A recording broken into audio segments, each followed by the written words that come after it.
Lo que están por ver no va a ser una telenovela. Está basado en hechos reales. No habrá personajes, habrá personas. Son los protagonistas de los 12 años de gobierno de los Kirchner. Una decena de voces van a reflexionar sobre todo esto. Soy Nicolás Wiñaski y los invito a ver Ficción K, el documental de Relato.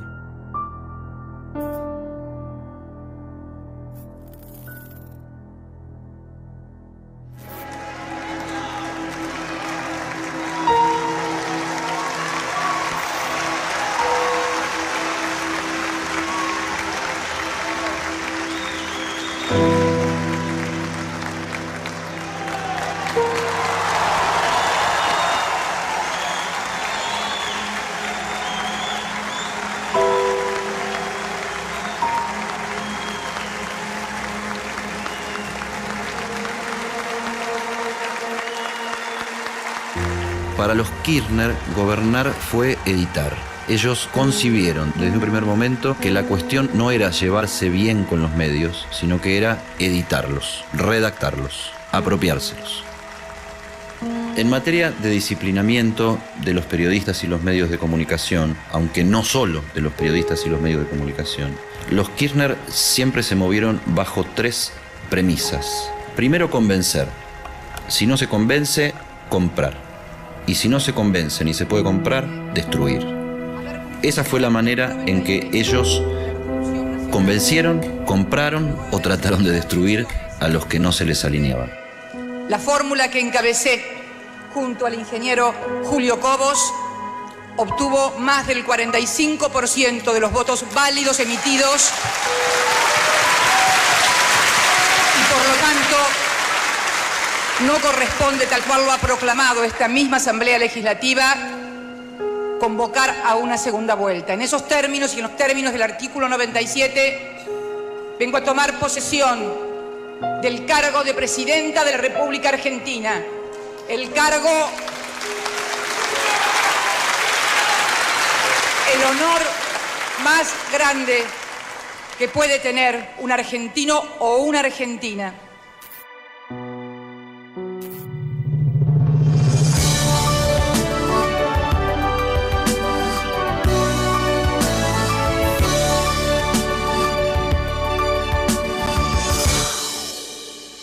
Néstor Carlos Kirchner nace en Río Gallegos, capital de la provincia de Santa Cruz, el 25 de febrero de 1950. Sus orígenes se remontan a varias generaciones que habitaron desde comienzos del siglo XX la Patagonia Argentina. Los Kirchner siempre consideraron que controlar el discurso público a través de los medios era esencial para poder desarrollar su proyecto político. Nadie creyó que eso lo iban a poner a desplegar con tanta fuerza a nivel nacional, habiendo empresas periodísticas tan fuertes, pero ellos reprodujeron a gran escala, ni más ni menos que lo que habían hecho a pequeñísima escala, a 4 cuadras de su casa, durante su gestión, primero de Néstor como intendente y Cristina después ya como legisladora provincial y Néstor como gobernador. Néstor Kirchner, con apenas 41 años, asume con el 61% de los votos su primer periodo como gobernador, el 10 de diciembre de 1991. Originalmente, los Kirchner no tenían medios propios, pero su manera de ejercer el poder hacía que se relacionaran con los medios, la radio local, La Opinión Austral, que es el diario de siempre en Santa Cruz, como si fueran propios. La leyenda cuenta que, habiendo viajado por cuestiones de salud a Buenos Aires, el dueño de La Opinión Austral, los Kirchner llegaron a editar la tapa del diario. De esa campaña también participa activamente la senadora Cristina Fernández, esposa de Néstor Kirchner, quien también, a lo largo y ancho del país, llevó su voz y opinión. Esto que vemos es un documental que hizo un canal de televisión de Río Gallegos con la historia oficial de Néstor Kirchner. Con casi 10 grados bajo cero de sensación térmica, el pueblo de Río Gallegos celebra la llegada del primer patagónico a la presidencia de la nación. Un aire fresco del sur llega a la Casa de Gobierno. Usted mencionó que es un empresario que hace muchos años trabaja. ¿Por qué justo en la época del kirchnerismo tuvo su mejor época de prosperidad? Porque hay un hombre que pensó que los empresarios locales también tenemos la oportunidad de tener participación en el desarrollo de cualquier actividad.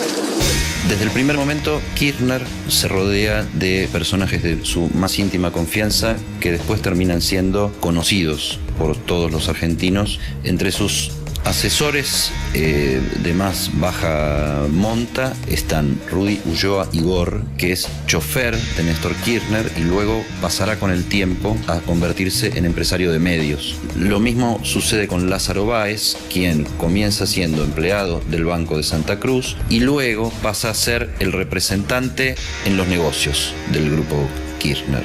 Las licitaciones son abiertas, se publican, no se puede negociar. Y las que yo perdí, ¿qué pasa? La que gana, hoy en Santa Cruz hay más de 7, 8 empresas que están constituidas. ¿Y qué pasa? ¿Soy el único que tiene sobreprecio en la obra pública? ¿Y todas esas empresas? El único medio independiente que sobrevivió a los Kirchner en la provincia de Santa Cruz es un medio de origen digital por internet. Se llama OPI Santa Cruz y que fue el que primero en soledad y luego acercándose a los medios de comunicación, llamémosle nacionales, pasa a ser como una agencia de noticias que abastece a estos medios de informaciones provenientes de la propia provincia de Santa Cruz y que sirven también para contar la historia inmediata de cómo fue el desempeño de los Kirchner en la función pública y también en su relación con los propios medios. Esta imagen que capturamos en el mausoleo de la familia Kirchner es inédita, pero también paradigmática. Es la imagen que relaciona el poder con los negocios, los intereses personales con la cosa pública, una verdadera sociedad anónima.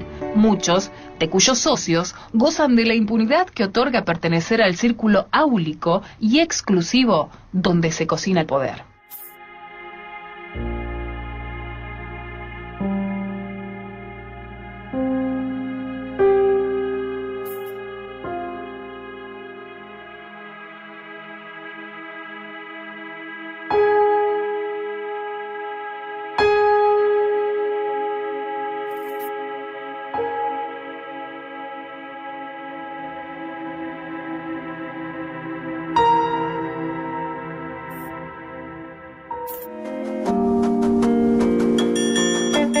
Bienvenidos a Calafate. Mi nombre es Oscar Souto, soy el gerente de Alto Calafate Hotel. Los Kirchner, pero sobre todo Cristina, tuvieron un discurso a veces anticapitalista para la tribuna, para la gilada. Contamos con 103 habitaciones, distribuidas entre suites, dobles superiores. Contamos con una habitación para personas con capacidades diferentes. Pero paralelamente desarrollaron un capitalismo de amigos y un capitalismo familiar. Crearon, con plata del Estado, una burguesía mediática de dueños de medios de comunicación y una burguesía de empresas de obras públicas, mientras desarrollaban sus propias empresas inmobiliarias y sobre todo hoteleras. Acabamos de inaugurar una piscina de 18 metros por 8. Ya teníamos una lúdica más chica, con cascadas de agua, hidrojet, o sea, un tanto como para descontracturarse después de una jornada de caminata o de trekking. Todo ese lujo que estamos viendo tal vez termine siendo el pico del embudo para explicar cómo se amasó la fortuna de los Kirchner. Bueno, los invito por supuesto, a visitarnos. Los que ya estuvieron en alguna oportunidad, vuelvan porque hay excursiones nuevas. Y a los que no, una vez más, vengan a conocer Calafate. Muchas gracias.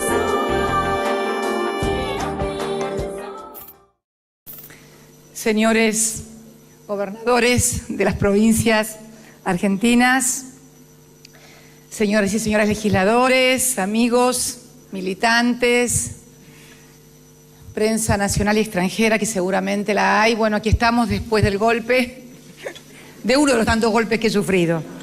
Pienso que en el ADN del kirchnerismo tiene que estar necesariamente ese aislamiento de un viejo campamento militar del sur del país, ese viento, esas lluvias, ese barro y, ¿por qué no?, el aburrimiento que esas cosas pueden llegar a generar. La figura de el vicepresidente ha adquirido un volumen y una demanda. Entró el viento del sur, debe ser ese. Debe haber entrado.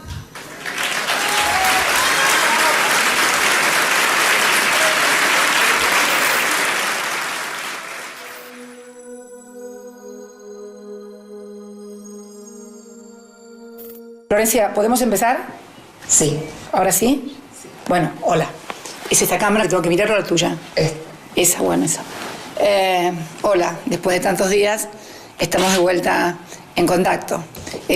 Florencia está detrás de la cámara y... Hay dos maneras de hacer ficción política. Una es tener en claro que lo importante de un cuento es contar bien una buena historia y que la temática política a la que te referís, si bien no es exactamente secundaria, es aleatoria. El minutito que ya salgo de foco y vuelvo. Permiso. Me olvidaba del perro. Miren lo que es esto. Lo opuesto a eso es contar la historia a como se dé para implantarle a la población un mensaje político, un relato a la vez que se intenta eliminar toda otra versión. Vamos todavía, gracias. Y ahora sí, ahora nos vamos a trabajar. Simón a dormir y yo a trabajar. Chao, gracias a todos y todas. Vamos, Simón. Todos los goles que tiene hasta el momento la jornada, todos los goles que por suerte siguen siendo de todos, porque no se los vas a devolver a los profetas del odio, ¿no? Aquí no hay ni promoción del deporte amateur, ni una cuestión de beneficencia para que los argentinos podamos ver nuestra pasión futbolera. Lo que hay es un fenomenal programa de publicidad oficial. Si la provincia necesita el financiamiento de la nación, debe armonizar su sistema de jubilaciones.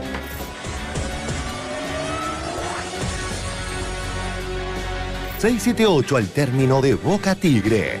Los grandes grupos económicos versus los intereses de la gente. Hemos dado un paso grande en la democratización de la sociedad argentina, porque ¿saben qué? Ahí va a venir la famosa frase de Cristina, en donde va a comparar el entretenimiento del fútbol manejado por empresas privadas con el secuestro de miles de argentinos durante la dictadura militar. Que solamente el que pueda pagar pueda mirar un partido de fútbol. Que además te secuestren los goles hasta el domingo, aunque pagues igual. Como te secuestran la palabra o te secuestran las imágenes. Como antes secuestraron y desaparecieron a 30.000 argentinos. Yo no quiero una sociedad más de secuestros. Lo que nos revela, antes que nada, esa frase es su profundo desconocimiento de la historia argentina. Nadie que haya vivido esa época puede confundir un programa de fútbol con los secuestros de personas.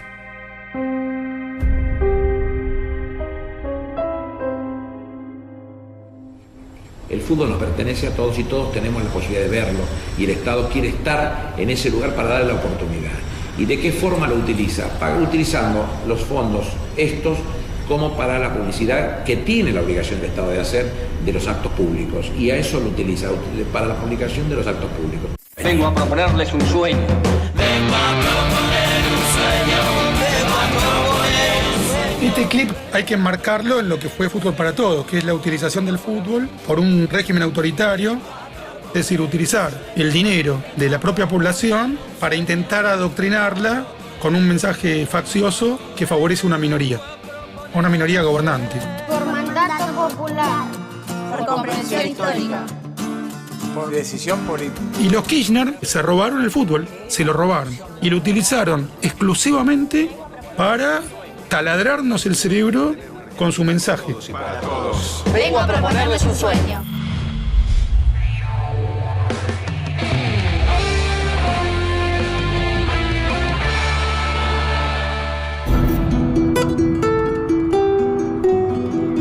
Que es el de volver a tener una Argentina con todos y para todos. Porque es difícil, pero seguimos luchando como podemos, soportando los aprietes que no pueden hacer, pero no. La película de Kirchner fue una película geográfica con la intención de crear un santo, sin ninguna mención a la corrupción, sin ninguna mención a su completo silencio durante la peor época de la dictadura, sin ninguna mención a sus defectos.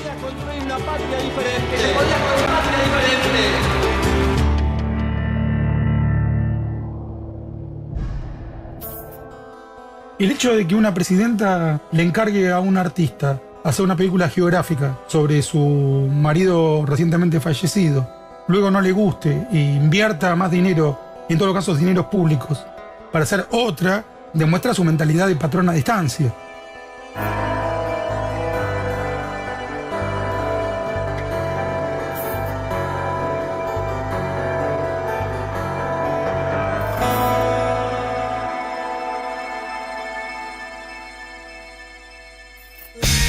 la versión amañada del pacto, la imposición autoritaria, y en este caso casi totalitaria, del fútbol para todos, y la vida de Santos de la película de Néstor Kirchner. De las tres, el pacto es la más nefasta porque se jugó con el tema de papel prensa y de las torturas, etcétera, donde era una historia absolutamente amañada y falsificada por el kirchnerismo.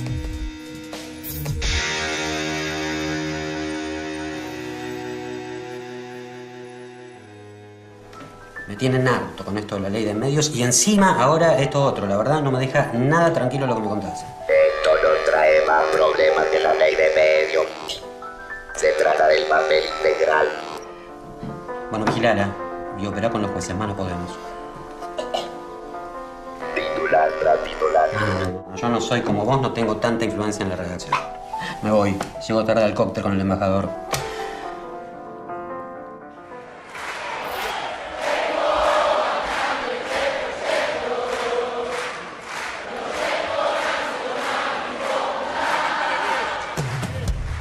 El fanatismo es utilizar todo nuestro poder de convicción para convencernos a nosotros mismos. Es el exacto opuesto del escritor, que trata de convencer a otros. Es un virus.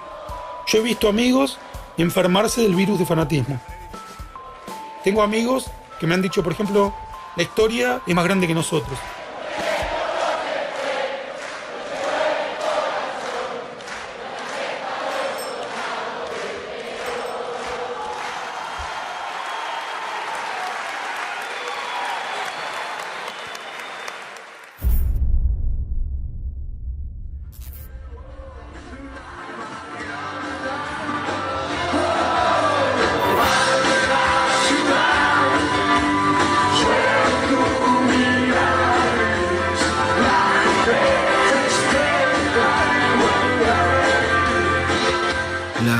Corrupción, que es no solo el llevarse bienes públicos al dominio privado, sino la degradación de lo público en general, y es lo que explica que no se pudiera hablar de la inflación, que se manipulara la emoción colectiva hablando de los muertos propios en lugar de los muertos provocados, que las estadísticas fueran permanentemente ocultadas y finalmente destruidas.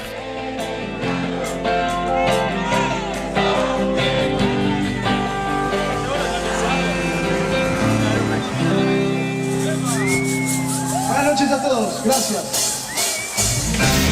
Felisa Miseli fue condenada por el hallazgo de una bolsa con dinero. Ricardo Jaime condenado. Amado Boudou es desde este jueves el primer vicepresidente de Argentina en funciones que es llevado a juicio oral. El juez federal Claudio Bonadío firmó la elevación a juicio pocas horas después de que la Cámara Federal rechazara un planteo de nulidad de la defensa del funcionario en la causa donde se investiga la transferencia de un automóvil con documentación supuestamente falsificada antes de ser funcionario público. La declaración de Eve de Bonafini fue contundente, aseguró que Pablo y Sergio Joclender se afanaron todo. A ex-ministra de Economia da Argentina, Felisa Micheli, que foi condenada hoje a 4 anos de prisão por encobrimento de uma operação financeira ilícita e a destruição de documentos públicos. Guido Alejandro Antonini Wilson, el empresario venezolano-estadounidense al que se le confiscó la maleta con los $800.000 en Buenos Aires. La justicia demanda que el vicepresidente de Argentina responda por supuesta actuación en el caso Chicone. Como ministro de Economía de la República Argentina, no llevé adelante ninguna acción para favorecer a la empresa Chicone. En el Senado de la Nación, el vicepresidente intenta desestimar las denuncias sobre su participación en las operaciones ilegales referidas a la empresa Chicone. Él sabe que se burla de quienes lo oyen y sabe que quienes lo oyen no pueden denunciar la burla que él está produciendo. No se está discutiendo en ningún momento el fondo de la cuestión.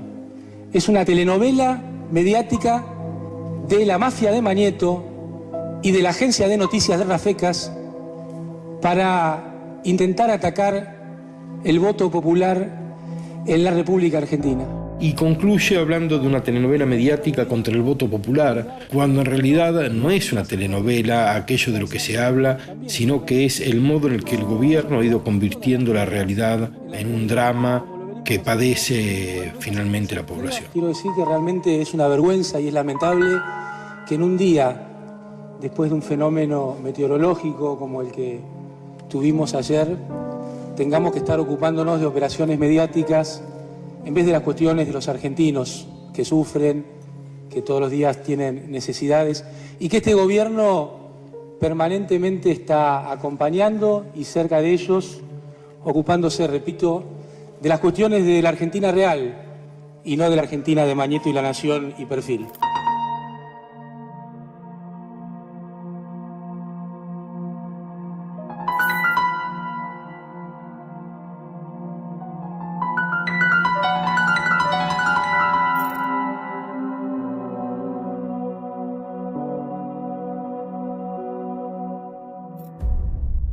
The IMF in December said that it will impose sanctions for flawed statistics that you are giving. What are you going to do about that? Le vuelvo a repetir. Creo que es un... ¿Puedo cortar esto? No, ¿verdad? Sorry. No sé. ¿Puedo cortar esto un minuto? Es aquí cuando el ministro introduce una frase devenida como un clásico de la mentalidad kirchnerista, relacionada con todo aquello que preferirían que no existiera 11, que no existiera la inflación, que no existiera la oposición, que no existiera la prensa independiente. El ministro dice: me quiero ir. Me quiero ir. Sí, me quiero ir. No, y además, la verdad, hablar sobre estadísticas de inflación en la Argentina es complejo, ¿ok? Prefiero quedarme con la última respuesta que te di y no ahondar en el tema, ¿ok? Cuando las cosas no son como me gustan, no las veo, las descarto, me quiero ir. El ministro de Economía tiene, quizás es difícil de entender para alguien de afuera, ¿no? Sí, explícame. La verdad que hablar de la inflación cuando nosotros no hablamos habitualmente ni con los medios argentinos de la inflación. Pero no sé esto, si él hable por la inflación, pero es el primer tema de la economía ahora. Todos, si se van en la calle, todos digan que hay mucha inflación, hay mucha inflación. No es posible que yo no pregunto esto. Es como yo no hago mi trabajo bien. Bueno.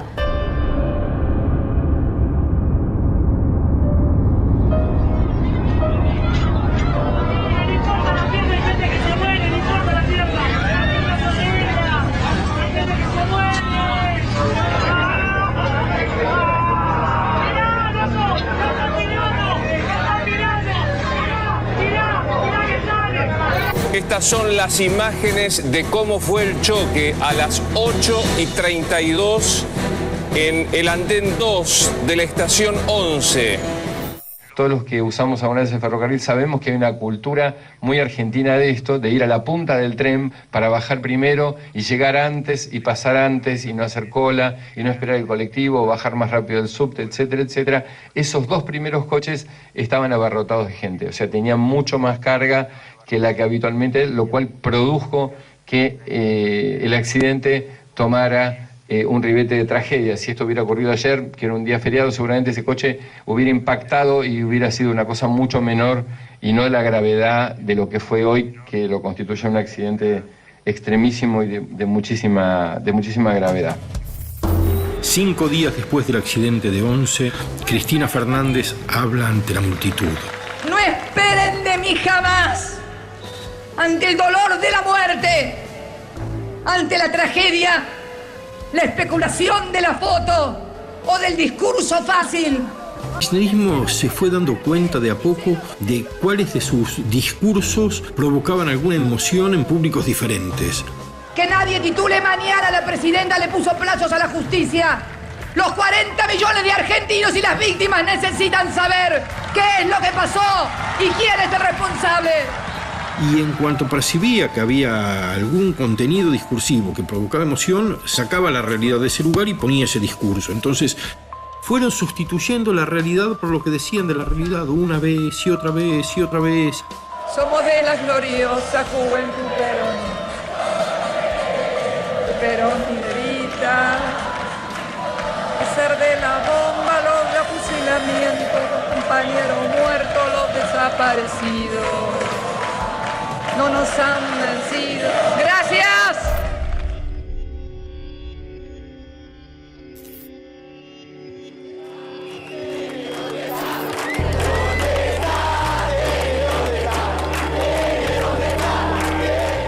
si uno quiere explicar lo que fue la intimidación en periodistas en estos años, quizá conviene concentrarse en algunos episodios puntuales que permiten percibir lo que pasaba como si fueran puntas de icebergs, permiten percibir lo que pasaba después en el ámbito más privado.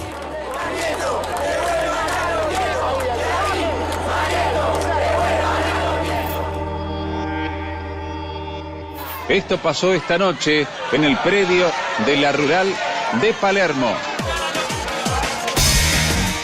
En abril de 2010 se realizó la tradicional Feria del Libro en Buenos Aires. En esa edición se presentó el libro sobre lo que había ocurrido en el INDEC, escrito por Gustavo Noriega. Era un libro que contaba una de las mayores barbaridades que se hizo durante este gobierno. En pleno desarrollo de la presentación de ese libro, apareció un grupo de patoteros y rompió a sillazo limpio la presentación de ese libro.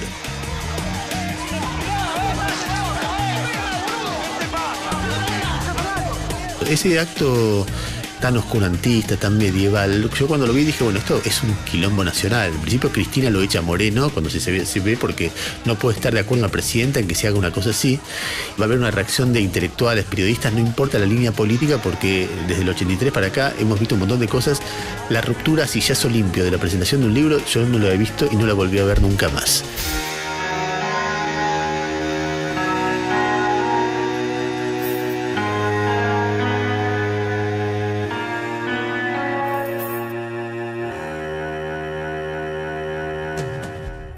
Duro cruce entre la presidenta de la Nación, Cristina Fernández de Kirchner, y el actor Ricardo Darín. La artista se había referido al patrimonio de los Kirchner con dudas en una entrevista concedida a una revista. Sí, la mandataria le contestó que sus bienes ya están declarados en la justicia, su proceso también, y le recordó al actor que fue él el procesado por una presunta estafa en la compra de un vehículo ingresado al país de manera irregular.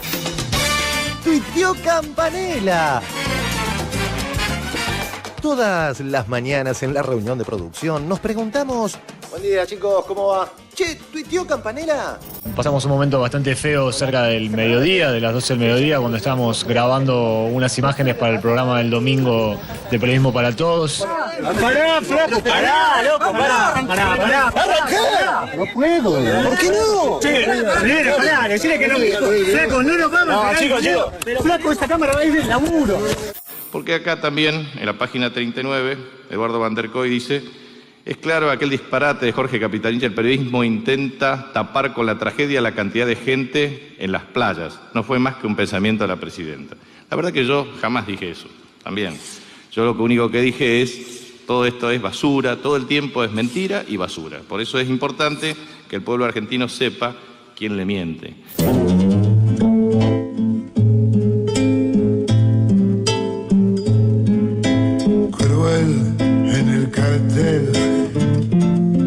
La propaganda manda cruel en el cartel y en el fetiche de un afiche de papel se vende la ilusión. Clarín y La Nación y apareces tú entre Biasatín y María Laura Santillán, con Nelson, con Joaquín y Julio Blanc. Todos estos episodios eran repetidos diariamente por la televisión pública con un nivel de hostigamiento que era notable. Se montó una campaña contra el periodismo donde se estimulaba desde la televisión pública para que se increpara a los periodistas en la calle, periodistas, camarógrafos, tiracables inclusive de los medios, para que se le dijeran devuelvan a los nietos en plena calle. ¿Qué le diría a Riquelme a la gente de Boca para ir cerrando, hoy que está en el Argentino Junior? ¡Devuelvan a los nietos, la puta que te parió! Tenemos un problema muy básico del ingreso a la carrera. Pensamos en hacer un obelisco. Un tercer episodio se produjo también por aquellos días cuando, en el marco del recordatorio por un nuevo aniversario de la dictadura militar, se pusieron fotos de animadores de televisión y de periodistas en la calle para que muchas personas las escupieran. Es cierto que algunas de las personas que ponían ahí habían tenido unas actitudes públicas a favor de la dictadura militar, tan cierto como que otras personas que hoy están cerca del gobierno también la tuvieron.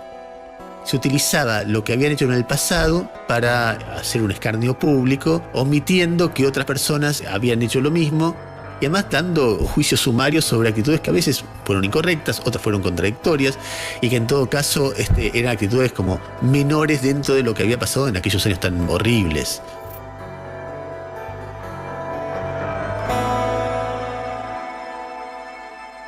Cuando usted no ha hablado con la prensa en Argentina por muchos años. No, es así. No, para. ¿Esa es la pregunta? Sí. Bien. En realidad, hablo todos los días. Con la prensa hablo muchísimo. Cuando voy a actos, me entrevistan, me acceden al... Lo que sucede es que en Argentina no hablar con la prensa es no decir lo que ellos quieren escuchar. El kirchnerismo va a ser recordado por sus cosas buenas y sus cosas malas. Para mí, todo lo que pasó respecto de libertad de expresión, finalmente a la distancia tuvo una enorme violencia que rara vez pasó de lo simbólico. En el comienzo generaron preocupación, generaron en algunos casos miedo, pero me parece que se siguió trabajando con muchísima pasión. Aparecieron nuevos colegas que siguieron investigando con mucha convicción y creo que el periodismo sale de la etapa kirchnerista muy entero. ¿No le parece que sería un momento de empezar a hacer una autocrítica y empezar a aceptar un poco distintas opiniones? A ver, primero te voy a contestar, porque no se lo contesté a tu anterior compañerito, sobre el tema de que soy uno de los pocos privilegiados que no puedo hablar. Chicos, estamos en Harvard. Estamos en Harvard, por favor. Esas cosas son para la matanza, pero no para Harvard.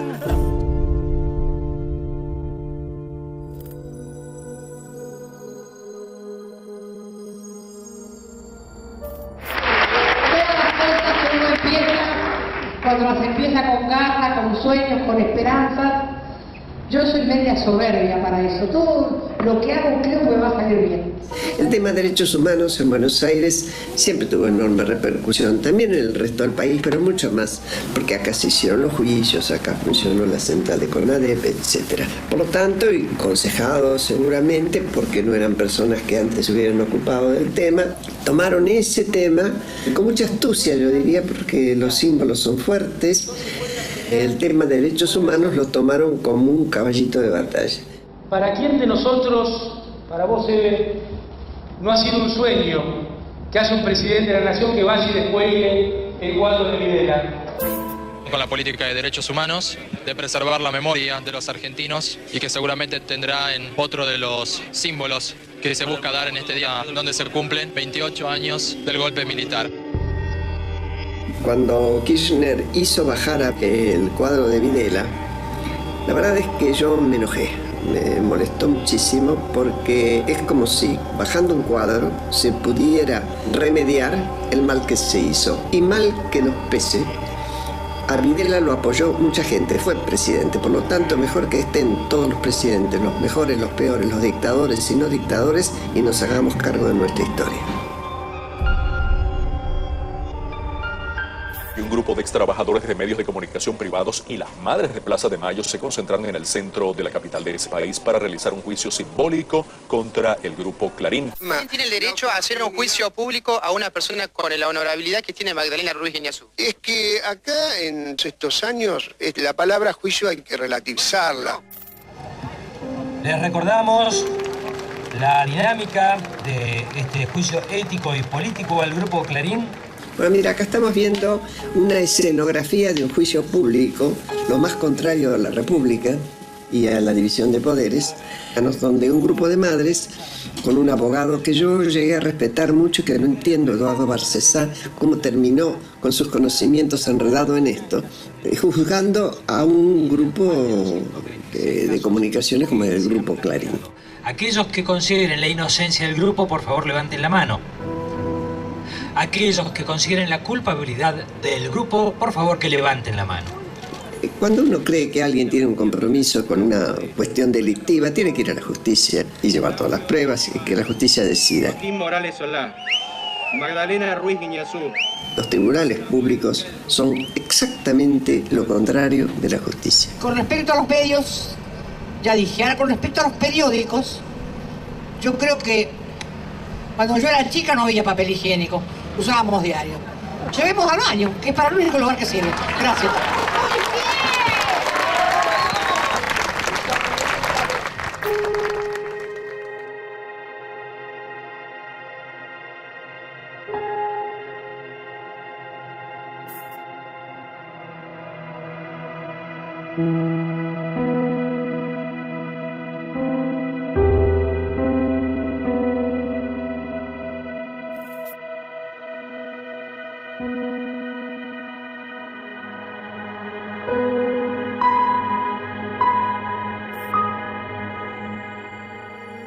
Estos allanamientos fueron producto de una citación previa que hubo por la mañana. Allí Marcela y Felipe Noble Herrera se presentaron en el juzgado de San Isidro. Con la cuestión de los hijos de la señora de Noble, se llegó a un punto de exigencias tales que se violentó su libertad individual.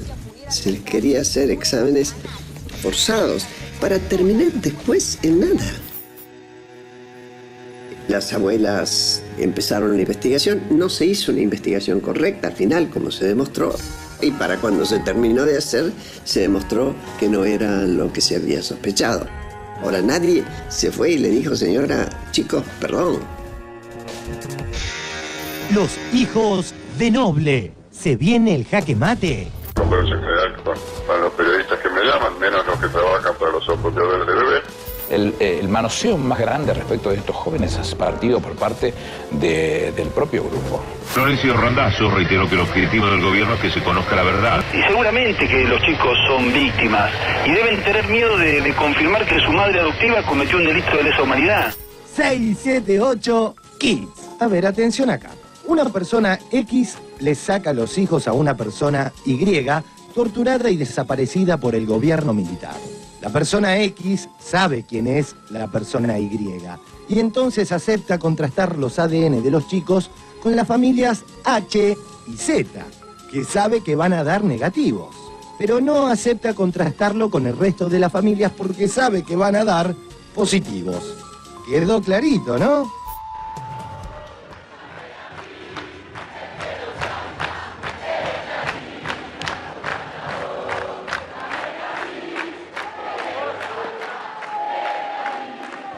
Cuando Kirchner fue elegido, para sorpresa de muchos, entendió que acercarse a esos símbolos y apropiarse de ellos le daba un enriquecimiento de apoyatura de un sector de la sociedad progresista que había pedido que recomenzaran los juicios, cosa que ocurrió en el 2004.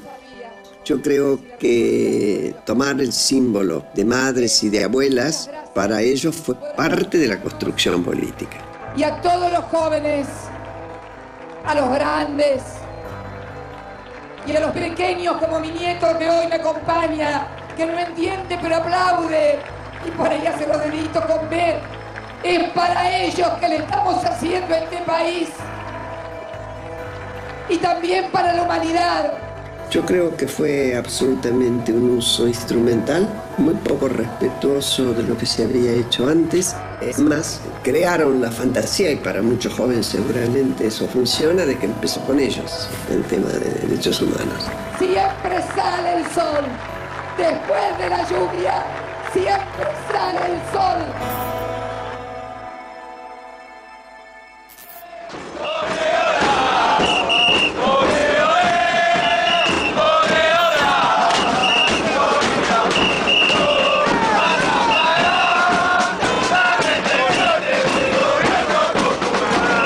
Esta es una de las primeras apariciones públicas de Moreno en la época de la lucha contra el campo por la 125 en las puertas de la Secretaría de Comercio. Lo vemos como secretario de Comercio en la calle arengando a sus compañeros kirchneristas de una manera que no corresponde de ninguna manera con la jerarquía de un secretario de Estado.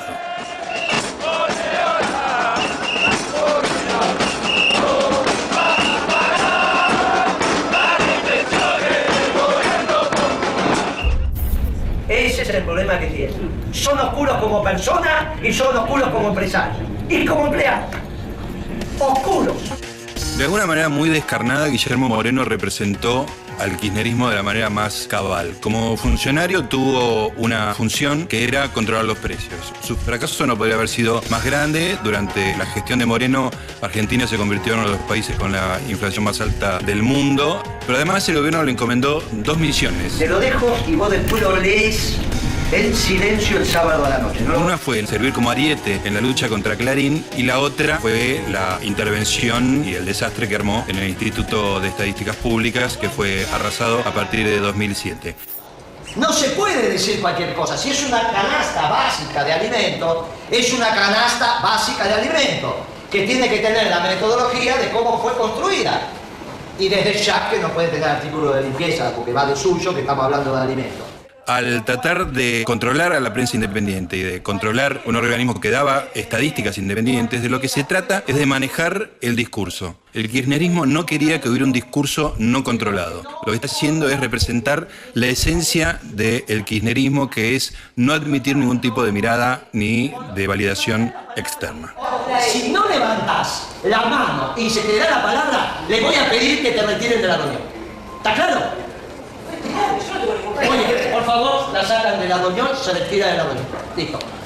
Hasta luego, gracias por venir. Si alguien pasa y quiere retirar, bueno, no te doy. Cuando te dé la palabra a la subsecretaria, se da. Ahora no.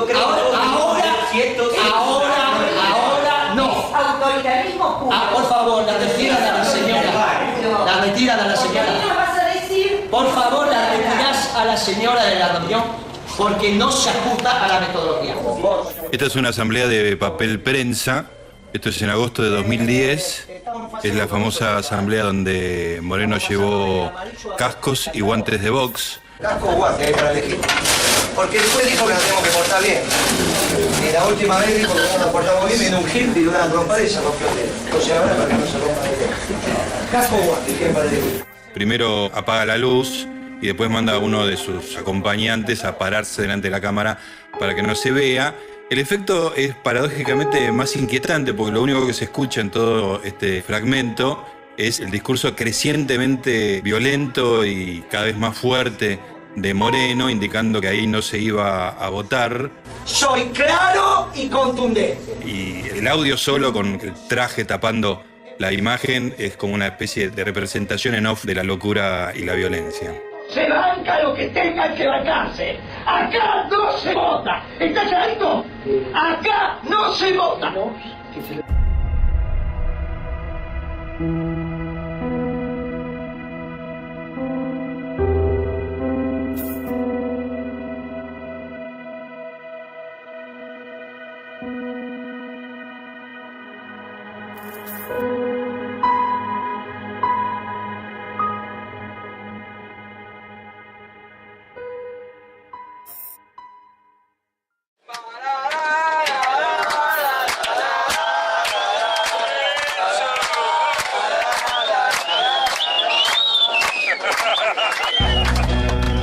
Esta estudiantina estúpida de la cual participa el secretario de Comercio Guillermo Moreno es uno de los intentos de esa secretaría por verse con el mundo. Las misiones económicas eran a Vietnam y Angola.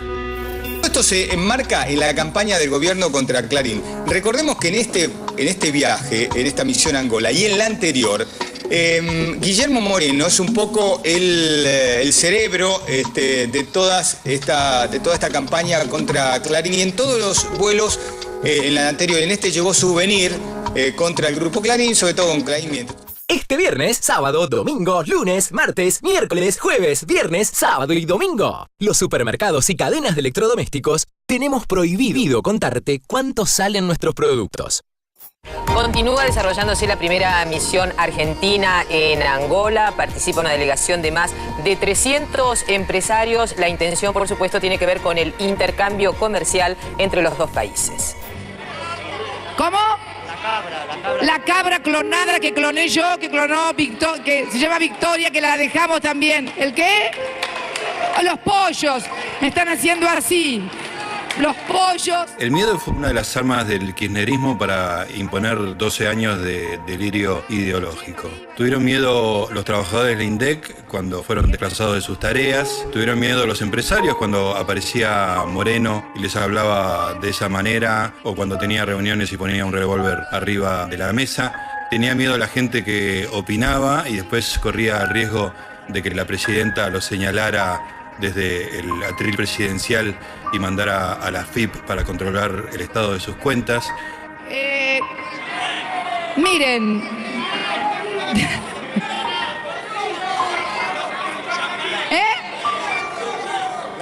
iPad, grifería, batidoras, licuadoras, anteojos, las mochilas que nos hacíamos. Es insoportable, es insoportable.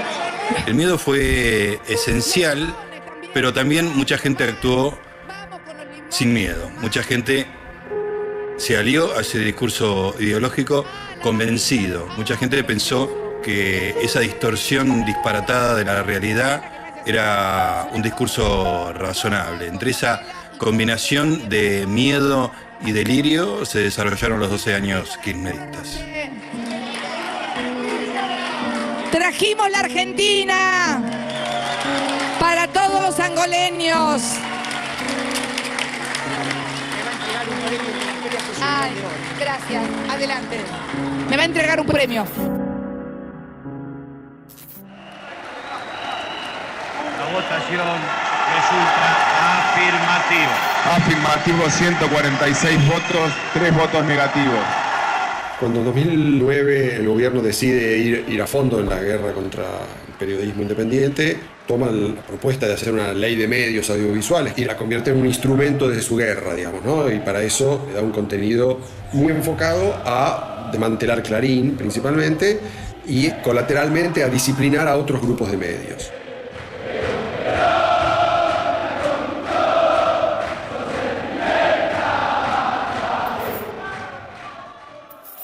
Queremos que marques un día importante en el calendario, el 7 de diciembre. O como vamos a llamarlo desde ahora, 7D. El 7D era la fecha de conclusión de una medida cautelar que protegía a Clarín de la aplicación de los artículos de desinversión de la ley hasta el momento en que se resolviera la cuestión de fondo, que era si eran esos artículos constitucionales o no. Una verdadera cadena nacional ilegal. Y el spot argumenta sistemáticamente sobre esto, presentando a Clarín como un actor corporativo que desafía a las autoridades constitucionales. Ese argumento es el que va a sostener la pretensión de ilegalidad del adversario, ¿no? Clarín no solamente está en contra de esta ley en particular, sino que está en contra de la ley en general, está en contra de la Constitución y de la democracia. ¿Puede un grupo empresario estar por encima de las instituciones democráticas de un país? Claro que no. Por eso, si el Grupo Clarín se sigue negando a cumplir con la ley, el Estado se verá obligado a llamar a concurso público, garantizando las fuentes de trabajo. El gobierno planteó que una vez que terminara la cautelar le iba a aplicar a Clarín la ley de oficio. Finalmente fue que los jueces extendieron la cautelar y frustraron el intento del gobierno. Como cualquier hijo de vecino, 7D. De diciembre, de diversidad, de democracia. Cuando algunos preguntaban, ¿no? Seguro a todos ustedes les habrá pasado lo mismo, esa maravillosa fiesta del domingo. Ay, pero cómo tomaron el fallo de la Cámara, los sorprendió. Eso es obvio. Yo no conocía a sorprender eso, si era obvio que esa Cámara de mierda iba a hacer lo que había hecho. ¿Qué duda teníamos, compañeros? Que esos jueces comprados por Clarín iban a pasar para Clarín. ¿Lo sorprendió eso? Obviamente que no. Nosotros tenemos que tener claro que si la ley no sabe, hay que arrancársela con toda la fuerza que tiene el pueblo para hacerlo. Arranquémosle a la Corte la decisión que es nuestra. Saquémosela de la mano y si tenemos que tomar el palacio de tribunales, tomémoslo, compañeros.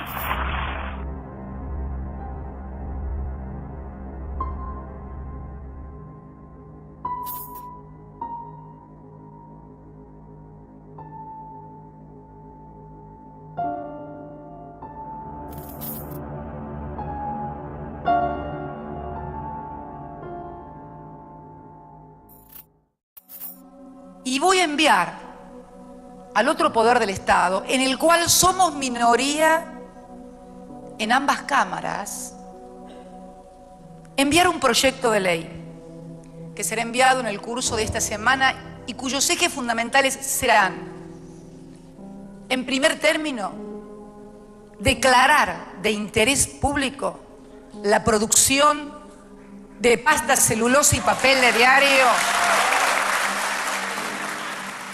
la ley de papel de diario, pretendió regular un mercado de compra y venta de papel que hasta ese momento funcionaba de forma bastante transparente, no había problemas ni de provisión ni de precio, pero con el argumento de que el control por parte principalmente de Clarín y La Nación de papel prensa ejercía un monopolio o alguna forma de discriminación contra diarios pequeños del interior que supuestamente eran afectadas por esta corporación mediática. Nosotros lo que queremos es que haya que todos los diarios del país puedan acceder a papel nacional al mismo precio. La ley de papel tuvo el efecto contrario del que el gobierno proclamó. Como tantas otras intervenciones, generó un alza de precios en vez de un beneficio para los medios pequeños del interior, que fueron los más perjudicados por esta norma.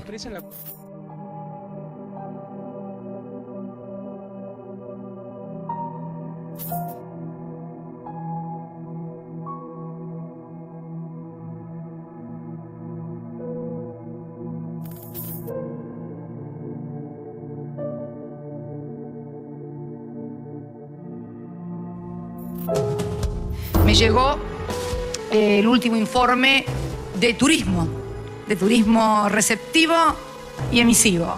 ¿Cuántos vienen? ¿Cuántos se van? ¿Cuánto gastan? ¿Cuánto no gastan?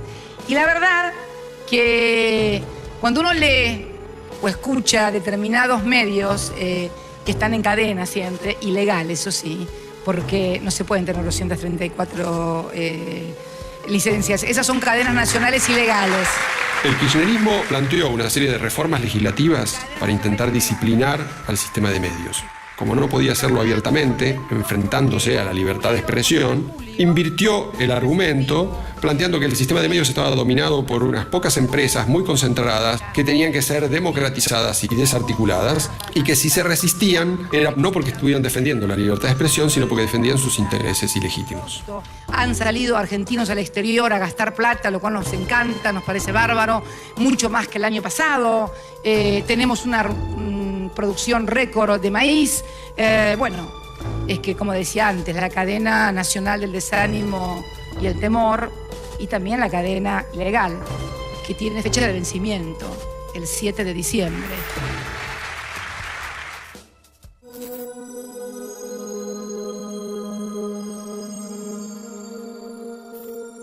Quiero preguntarle si él entiende qué pasó, y me refiero a Alberto Fernández, que fue el jefe de gabinete. Alberto, buenas noches. ¿Qué tal, Marcelo? Esta es una entrevista de Longobardi, periodista crítico, a un exfuncionario clave del gobierno. Va a tener un hecho de censura, lo van a cortar. Después de esto, igual, se procede a la venta de la totalidad de los medios e inicia la titularidad de Cristóbal López sobre el conjunto de los medios de Haddad, una compra que se hizo en violación directa de la ley de medios. El papel de Guillermo Moreno es obviamente mucho más importante del que era en la época de Kirchner, ¿no? Sí, absolutamente. Absolutamente. ¿Y por qué es eso? Porque la verdad que... Pues la presidenta cree que esa es la política correcta. Yo no puedo exculpar a la presidenta de todo esto. No la puedo exculpar. La presidenta, cada vez que hay algo que no le gusta, se enoja con el emisor. La presidenta dice, ayer las cosas que dijo sobre 2 artículos, que a mí no me gustaron ninguno de los 2 artículos, pero no son merecedores los que escriben esos artículos de semejantes calificativos. Claro. No son merecedores. O sea, ¿usted cree entonces que lo que pasó acá, volviendo al razonamiento inicial que no quiero perder, es que de repente nos encontramos con... Bueno, a ver. ¿Lo censuraron o qué? Eso. A ver, lo que creo es que ayer fue un acto de imbecilidad política. Fue una profunda imbecilidad el que tomó esa decisión. Y la realidad es que yo lo interpreto de ese modo. Y si alguien pensó que ese era un camino apto para que no se calle, la verdad se equivocó. En estos años de gobierno ha habido un exceso en la voluntad de control y de censura de los medios. Pero no es un pecado exclusivo del kirchnerismo. Tenemos que cambiar de cultura política.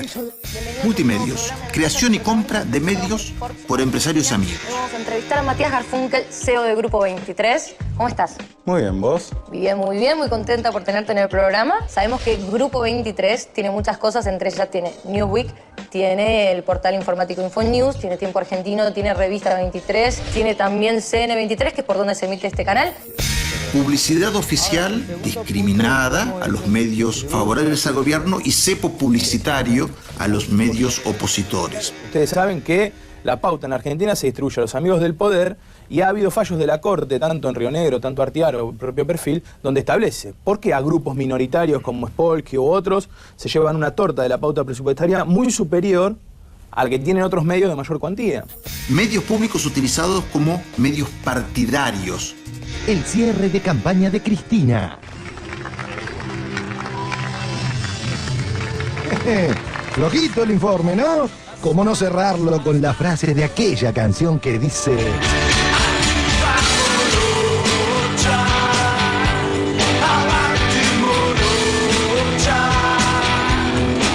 Avanti Morocha, arriba Morocha. Despido de periodistas de medios públicos o de medios amigos del gobierno.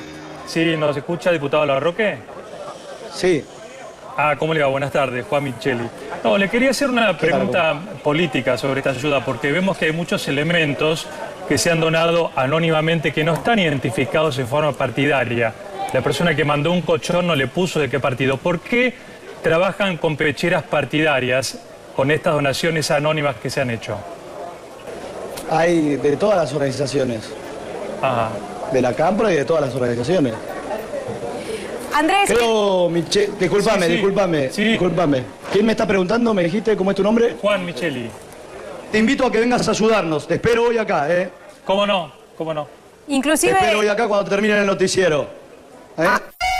Un medio público es como una plaza pública. No es ni para los gordos, ni para los flacos, ni para los petizos, ni para los atrios, ni para los jóvenes, ni para los viejos. Es pública, es de todos. Es el concepto más claro. Como es de todos, no es apropiable por nadie. Ayer en 678 me criticaron para que tenga y guarde. Me acusan del corporativo trabajando en este canal. Porque lo que nos hace crecer no es negar una opinión, sino entender como toda opinión me hace pensar un poquitito más. El tema no es si hay libertad, sino si se puede trabajar ejerciendo esa libertad, porque de hecho yo tuve represalias al punto de que me tuve que ir del canal. Entonces, por hacer una pregunta, no puede estar en juego el trabajo una persona para hacer una pregunta. Mirá este otro mapa que después te vamos a mostrar en detalle. Este mapa muestra en colorado a los medios vinculados, dependientes de la publicidad oficial o comprados por empresarios amigos, y los medios que no están ligados al mensaje gubernamental. Entonces ahora hablemos de monopolios. Acá lo tenemos al compañero, al principal protagonista de 7.0, mi compañero y amigo Luis Ángel Delía. Bueno, buenas noches a todos y a todas. ¿Cuál fue la estrategia? La meta del kirchnerismo es controlar la mayor cantidad de medios posibles. Y la verdad es que eso no sirve, porque aunque hubiera muy pocos medios que no siguen su pauta, la audiencia es aquella que va a elegir qué es lo que escucha. No somos neutrales, ni la jugamos de independientes. Somos nacionales, populares y democráticos. Somos John William Cook, somos Jaureche, somos Hernández Arregui, somos el Colorado Ramos, somos Scalabrini Ortiz, somos Perón y Eva Perón. Somos Evita, somos el Che, somos Néstor y Cristina, somos Perón.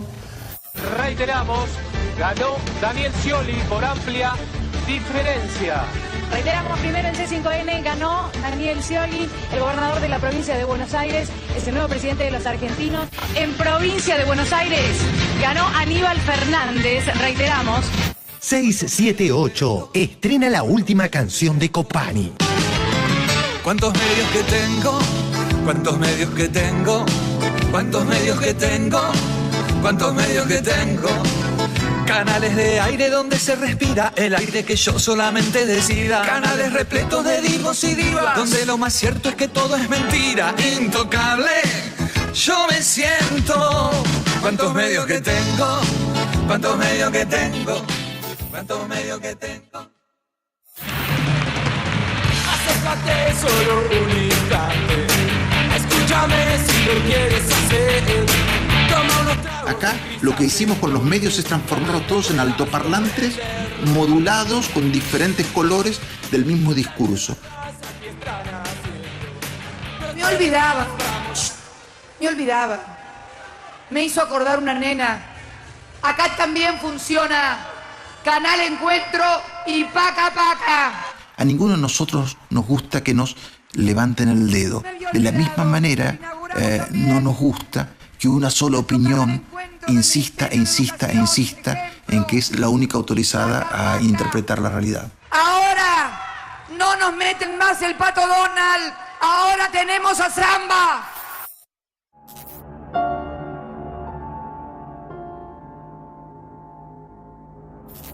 Clarín, ¿por qué estás tan nervioso? Yo la verdad que no me lo explico, pero allí hay democracia, allí hay abierto, usá los medios realmente para informar y no desinformar a la gente. El uso del Estado para amedrentar a los medios de comunicación independientes, a los familiares de los medios de comunicación independientes y a los periodistas independientes, lamentablemente fue una característica central en estos años kirchneristas, sobre todo a partir del 2008, cuando Néstor Kirchner y Cristina creyeron que habían perdido la batalla contra el campo. ¿Qué te pasa, Clarín? Tranquilizate, por Dios, te abrimos los brazos para que te pongas tranquilo, ¿eh? Es así. 200 fiscais da Receita Federal invadiram a sede da empresa a mando do governo e iniciaram uma gigantesca inspeção. Aquí en el ingreso, en la planta baja de los edificios de Clarín, en el barrio de Constitución, están estos 200 inspectores de la AFIP tratando de explicar qué hacen. ¿Y hacían falta 200 inspectores para hacer ese relevamiento? Aquí la clave de este operativo es generar miedo en la opinión pública, generar miedo en los medios de comunicación independientes, generar miedo, por supuesto, en el Grupo Clarín, entre los trabajadores del Grupo Clarín. El 30 de octubre de 1983, cuando se reinició la democracia, uno ya no podía esperar que el Estado se use contra la libertad de opinión, contra la libertad de expresión, contra la libertad de prensa. Me comuniqué con Ricardo Kirchner para manifestarle que no estaba dentro del programa establecido para el día de la fecha, ni para este mes, el procedimiento que llevó adelante algunos funcionarios que ya fueron desplazados del cargo en función de que no estaba dentro del programa previsto para hoy.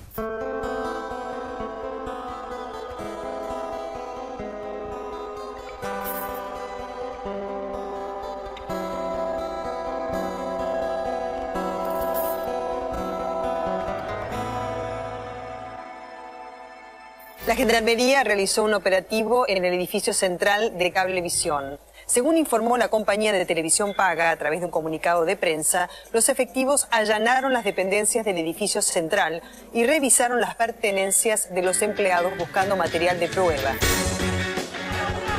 2 años después del mega operativo de VIP en la planta de Clarín, el gobierno mandó 50 gendarmes a la planta de Cablevisión. Acá se ve algo muy feo, que es la gente de Gendarmería revisando los bolsos y las carteras de las empleadas de Cablevisión. El kirchnerismo nunca entendió cómo es la formación de opinión pública, realmente nunca entendió que no son los medios los que ponen presidentes, nunca entendió de qué se trata el verdadero diálogo de la democracia. Y bueno, se van sin que lo entiendan. 12 horas de bloqueo a Clarín, menos de 50 personas impidieron la salida de diarios, revistas y otras publicaciones desde la medianoche. La planta de la Nación también fue liberada. Fue el bloqueo más grave desde la restauración de la democracia.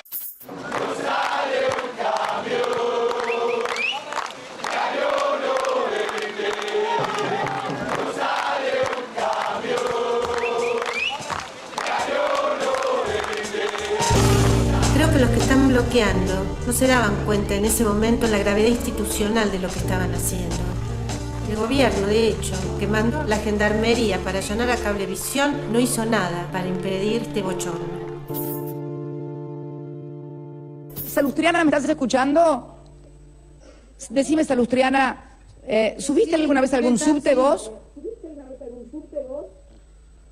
Hasta ahora no. No, la verdad que no.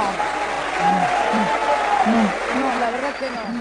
Aquí lo que hubo es un gobierno democrático que en el poder se transformó en una verdadera oligarquía, porque utilizó el Estado, los organismos del Estado, para su propio beneficio, olvidándose incluso del pueblo que alguna vez los votó.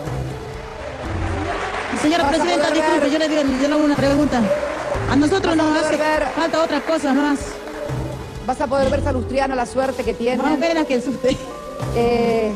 No, que voy a ser buena, soy como una más. Siempre me gustó ser una más.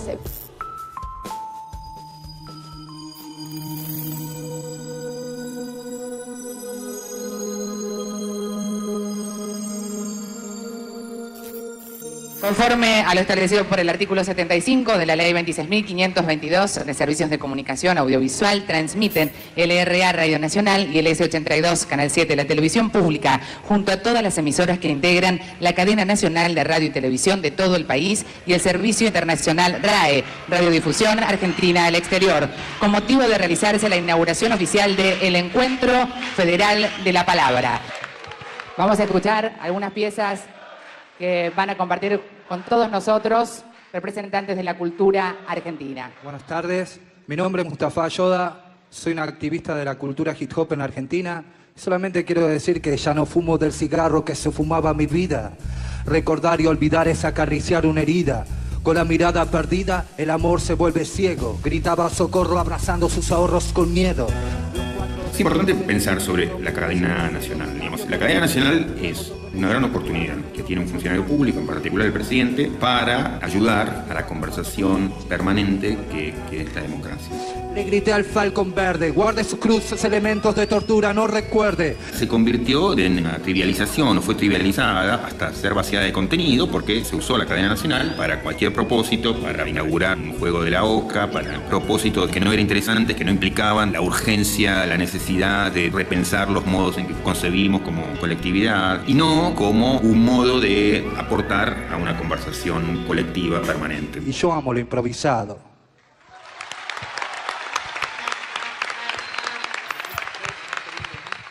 Cada vez que utilizo la cadena nacional es para contar a los argentinos las cosas que les quieren ocultar, para seguir desinformando y para seguir entristeciendo el espíritu de los argentinos. Los aplaudidores encaja en esta idea, digamos, del verticalismo, donde el otro no tiene palabra, digamos, sino que tiene las palmas, digamos, simplemente para sentir, no tiene espacio para decir que no, digamos, solamente tiene espacio para aplaudir, pero fundamentalmente no tiene voz, no tiene palabra. La palabra está monopolizada en el peor sentido.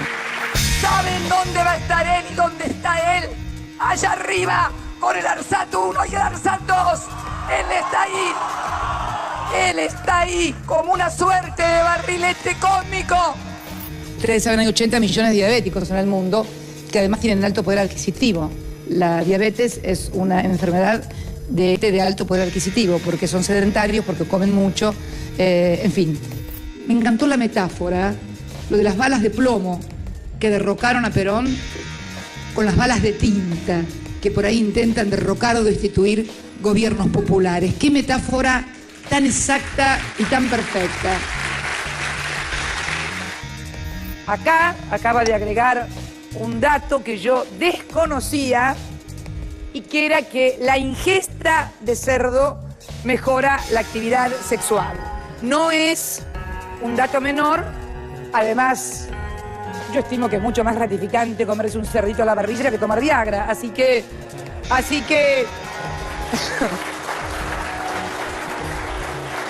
Bonelli, lo quiero nombrar con nombre y apellido, nunca lo acostumbro a hacer, pero lo tengo que hacer. No hay que silbar. El kirchnerismo exacerbó, como ya lo venían haciendo los gobiernos autoritarios, como lo hizo el menemismo, una estructura hiperpersonalista, que eso por sí solo es un problema con independencia de la figura que esté en el vértice, pero después importa, digamos, cómo se ejerce ese lugar, y yo creo que eso se lo ejerció de un modo muy poco igualitario, muy poco inclusivo, muy poco dialógico.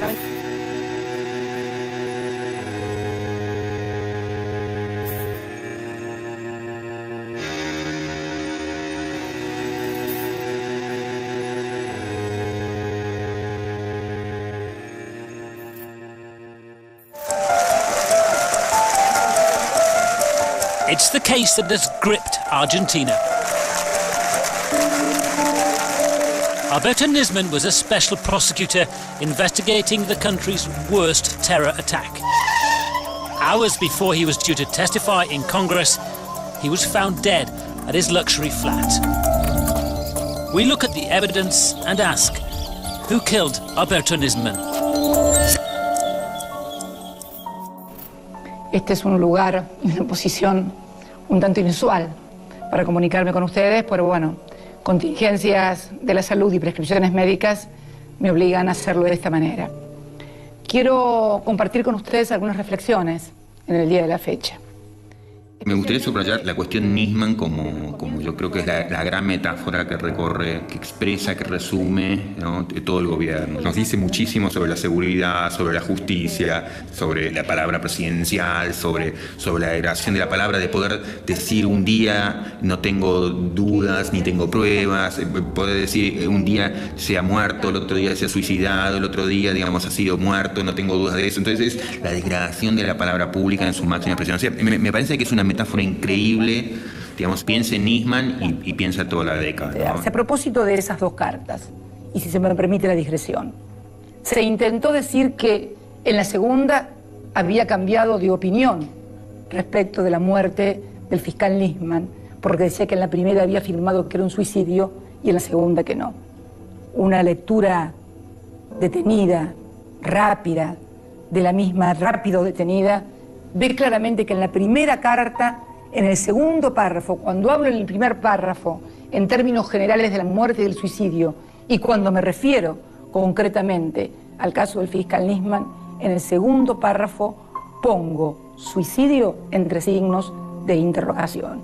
No hay modo mejor, más rico y más doloroso, más traumático de pensar la década que pensando Nisman, ¿no?, lo que ocurrió alrededor de Nisman, ¿no?, los 10 años de su investigación más bien fallida y la humillación, digamos, posterior a la muerte, ¿no?, el tratamiento presidencial a esa muerte. O sea, me parece que es un hecho extraordinario, digamos, ¿no?, que es revelador de las miserias, los manejos, del modo de concebir el poder, digamos, el poder, cómo se concibió en esta época de ese modo. Y yo creo que hay una magnífica oportunidad no solo de esclarecer la muerte del fiscal Nisman, sino que ese esclarecimiento nos comience a conducir, como el hilo de Ariadna, a la salida del laberinto. Muchas gracias.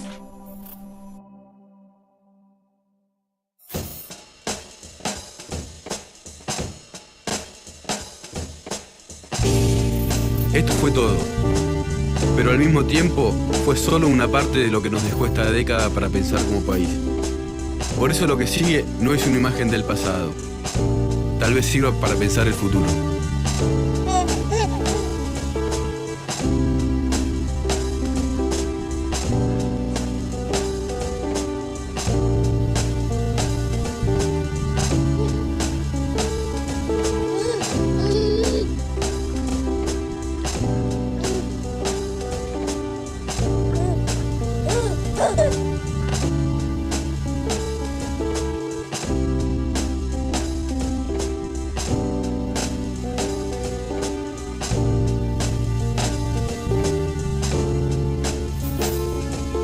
Nicolás Wieniawski, Buenos Aires, Argentina, 20 de diciembre de 2015.